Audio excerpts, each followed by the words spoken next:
In the Christian world, when people have near-death experiences, they often say, well, I saw Jesus, or Jesus spoke to me, or in other scenarios, you have people who see Jesus in the clouds or on a piece of toast or something like that.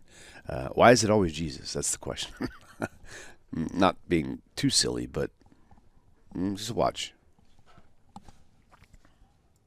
Willie Smith's 8:49 p.m.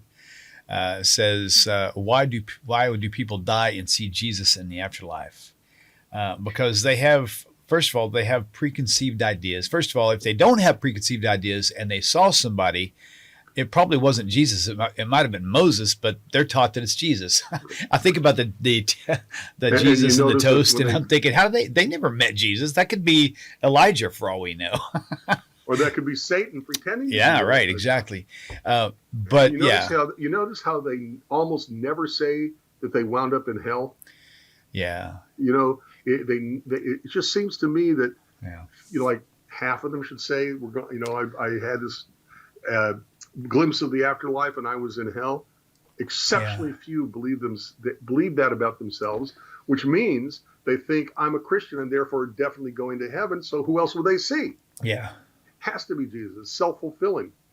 Somebody told me one time that when they had a near-death experience, and it says that he was worried because he said, I didn't see anything. And I said, well, you probably had the most realistic near-death experience then, because, or death experience, if you will, because the idea of TaNaCh is when you die, you fall asleep. You don't like go visit things and see visions and dreams. You know what I mean? Now people say, well, you can have dreams when you're sleeping. Well, true, but that's not the point. The point is, it's like, plus there's the whole dilemma of so many false testimonies in Christianity. I've seen them myself numerous times. I've heard hundreds of stories about people who had friends who said this and that, and it wasn't true, just to try to get people to be saved. Yeah. By the way, I'm sorry. Go ahead. No, that was pretty much it. All right. What about King Saul conjuring up Samuel in Endor? Okay, got it.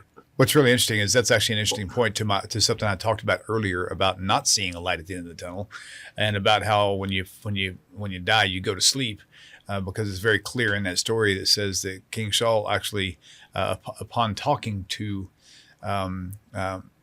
Samuel said, "Why did you wake me?" or "Why did you bother me?" So right. That would be even more proof that you don't see anything. You're just like it's lights out, until the time comes. And it's not a hell where you're tortured, okay? Or else he would have said, "Oh, thank you for getting me out of there, even for a couple of minutes." Instead, he says, "Why are you bothering me?" Another idea, though, from other accusations from Christians is they always say, "Well, you're misunderstanding what it says." Well, first of all, it's in Hebrew, and the Jewish people, that's their native tongue, is they speak Hebrew. It's like if you ask my son when he was 2 years old, go get me a soda pop out of the refrigerator. He doesn't have to go and look for a baby's translation to understand what I said. He knows exactly what it is because he was raised with that language. It's native to him, And so just like that, a youth can read the Hebrew, right now, can pick up a Hebrew TaNaCh and understand what the words mean. They might not understand the storyline. They have to have somebody educate them through that, but they understand the words. So if anybody who doesn't understand, it's going to be the non-native tongue Hebrew speakers who need a translation. Hebrew is not a translation. Hebrew is the original. That is the numero uno. It's 8:52 MG. If you enjoy this channel and the content, and it has changed your life, or perhaps the life of a loved one or a close friend, would you please consider supporting this work? You can click this link and it'll take you directly to my website with the donate button. Or there's a Patreon link and a mailing address for snail mail if you would prefer. If you do donate, please do me a favor and leave me a phone number where I can contact you and thank you properly. I hope you all have a wonderful 2025. Shalom.